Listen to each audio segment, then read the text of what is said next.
Okay, MYP3.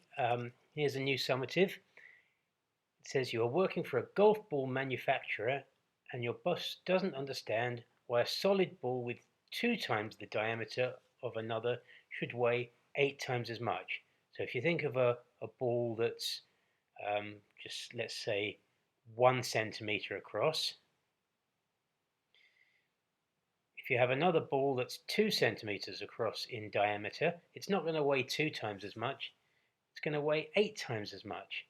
And let's say you're trying to explain this to someone who doesn't understand why. I'll talk a little bit more about that later on.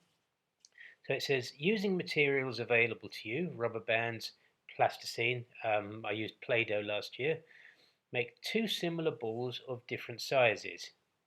Measure the diameter of both, but weigh only one of them, predicting the weight of the other. Then weigh the other ball to verify or otherwise the validity of your predictions. Submit your findings in a one-page A4 report. Okay, so I'm going to talk a little bit now about length and area and volume. Okay, I'm sitting here on my sofa under my blanket in lockdown, and I've got a carton of milk there.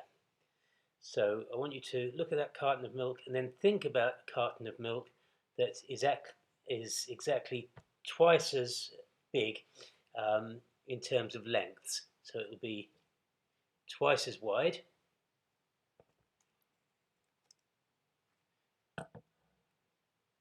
it will be twice as long that way, and it will be twice as high.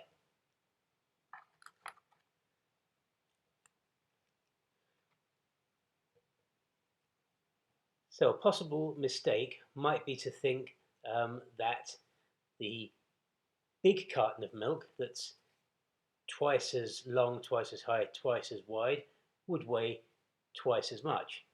But of course that's clearly not true because it's double in length, double in height, and it's fallen over, double in width. It's double in 3 separate dimensions, so it's actually bigger by 2 times 2 times 2 as much. So it actually weighs 8 times as much. It's 8 times as much the volume and 8 times as much therefore in weight. It weighs 8 times as much as the original smaller carton.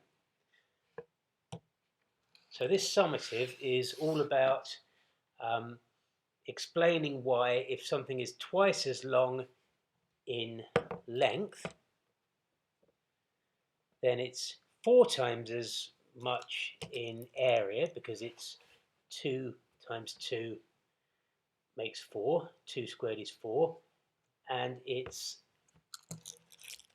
8 times as much in volume because 2 times 2 times 2 makes 8.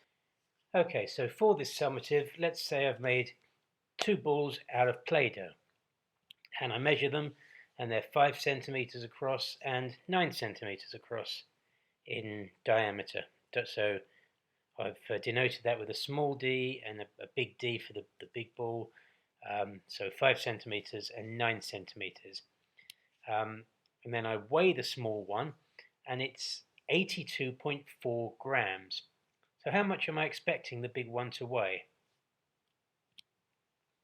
Well, the lengths are in the ratio 5 to 9, which if I divide that down by 5 is the same as 1 to 1.8. So that means I'm expecting areas to be in the ratio 1 squared to 1.8 squared, and volumes to be in the ratio 1 cubed to 1.8 cubed, which is the same as 1 to 5.832. So I'm expecting the big ball to weigh 5.832 times as much as the small ball. So there's my prediction. It should weigh 82.4 times 5.832, 480.6 grams. So I can then go ahead and weigh that and see if I'm right. Now, I did actually base these figures on the actual density of Play-Doh. So I looked up the density of Play-Doh. So I would expect a 5 centimeter diameter ball to actually weigh 82.4 grams. So these are kind of realistic figures.